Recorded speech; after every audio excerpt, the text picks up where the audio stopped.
Hi U.S. History students. The purpose of this video is to help you decide if an exhibit might be the right choice for your National History Day project. So when you think about exhibits, an exhibit is a visual representation of your research and your interpretation of why your topic is significant in history. It should look like a small version of an exhibit that you might see in a museum. And you may have already made something similar to an exhibit if you've ever made a poster before to display some research that you've done. An exhibit gives you the opportunity to use different visual materials. So in addition to text, you can make timelines, maps, graphs, charts, and use photographs or paintings or other images that support your thesis statement. You can also use different primary sources like letters or newspaper articles, which will help make sure that your exhibit is really informative. So why would you make an exhibit? An exhibit could be a good choice for you if you enjoy expressing yourself creatively, if you have lots of powerful images that you think you should use versus text, video, or audio. An exhibit could be a good choice if you can work on the individual pieces in and out of school, but you will need to make a commitment to assemble your materials at school. The exhibit boards are really hard to transport, and so generally you won't be taking them home. And so you'll need to come up with a work plan for how you're going to make sure everything makes it onto your exhibit in time for our competition on March 5th. An exhibit could also be a good choice if you pay a lot of attention to detail and want to create a polished piece of work. So the winning exhibit doesn't necessarily need to be the most beautiful. It doesn't have to have the most images. You don't need to be an artist. But you do need to be able to organize your information well and pay attention to details so that your exhibit can stand on its own and communicate your point. Here are some examples of students from E.L. Haynes competing in our school-wide competition last year and what their exhibits look like. And so you can see in this one here, these students have their annotated bibliography and their process paper, which we write at the very end, in front of their exhibit board, which is up on a table, and they're talking to the judges here who are asking them some questions about their work.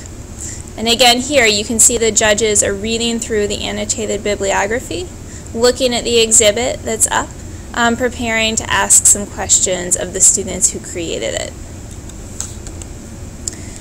What you'll do if you decide that you're going to make an exhibit to start planning is you'll start with a paper divided into 3 sections like this.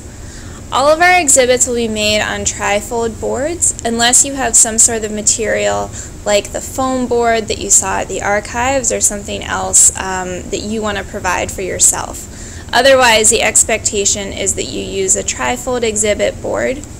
You can use 1 or 2, and there's different samples of boards that were just 1 and boards that were 2 stacked on top of each other.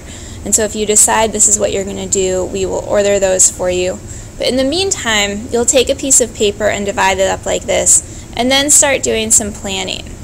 Your exhibit is going to need to have your title, your thesis statement, background and evidence that supports your thesis. It's going to need to explain clearly how your topic is connected to the theme of leadership and legacy. You'll want to think about the image, primary sources, and quotes that will help you to communicate your ideas. The key guideline is that on the exhibit, you should not have more than 500 of your own words. So if you choose to print out a newspaper article, for example, those words don't count against you, but anything that you're typing up, you're writing, if you have bullet points as background or evidence, your thesis, you can't have more than 500. And so you really need to think carefully about how you can communicate your ideas using something other than just your writing. Here's some guidelines from National History Day.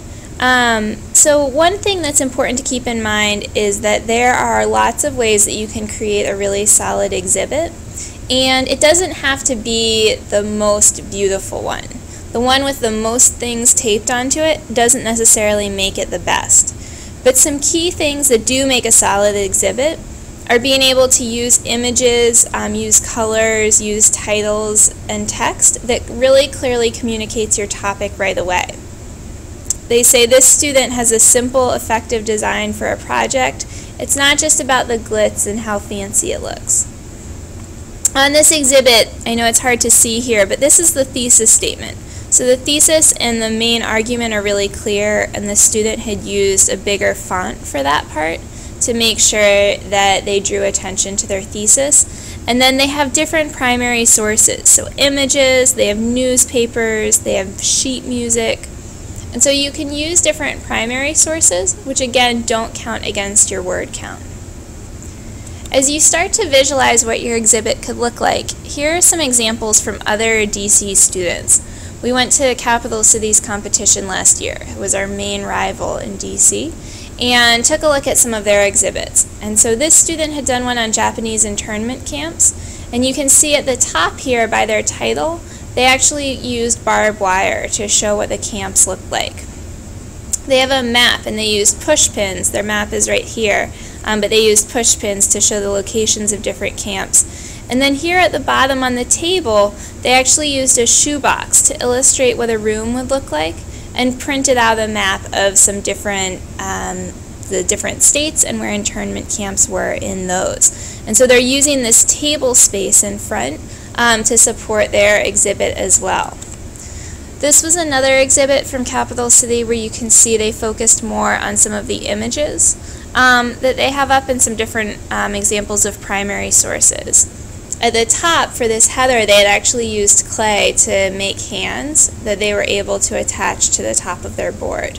And so these are the kinds of things that you can do to really make your exhibit stand out visually. Supplies other than construction paper and the exhibit boards and markers and tape you will need to provide for yourself. There's a couple more. This one you can see students took a lot of images. This was about the Spanish Inquisition, and they took a ton of different images to put over the back of it, and then on the side you see where they had written up their information. So there's different ways to do it. This student just has a title and images in the middle and then has their content on the sides. This student had also used the back of their exhibit board to create an image, and they were looking at human trafficking, and so I think they're making here different cells. They have a map, but they've thought about how they can use the board itself. And then you can see here they have newspaper articles as some of the main things communicating. So really the part that they've written is pretty limited on the sides here, as they make sure that they have their thesis and supporting evidence. This was another student. They actually crafted this, so this is a statue. They had done their project around a woman named Henrietta Lacks and looking at her legacy and research on cervical cancer. And so they have this statue here, and then almost their whole exhibit is made up of newspaper articles, so primary sources. Here they also used an iPad. And so it's possible to have video if you can provide the technology as a part of your exhibit. This they put in front and then wrote this note, push play. And so they were able to incorporate some multimedia. And then again here they have their annotated bibliography. If you are thinking about doing an exhibit and want more information, or once you've made a commitment, these are some websites that will be really useful to you. So on the National History Day webpage, you can find student project examples, and they show exhibits that placed at the national level, and if you scroll to exhibits you can see more.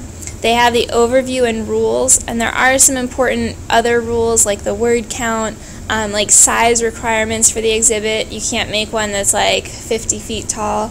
And then there's a guide with some more details. So we encourage you to check this out. The exhibit can be a really great and powerful way for you to show what you've learned. And I hope that you make a good choice for a product that's going to really do the best job of showing what you've learned as you are researching. Good luck!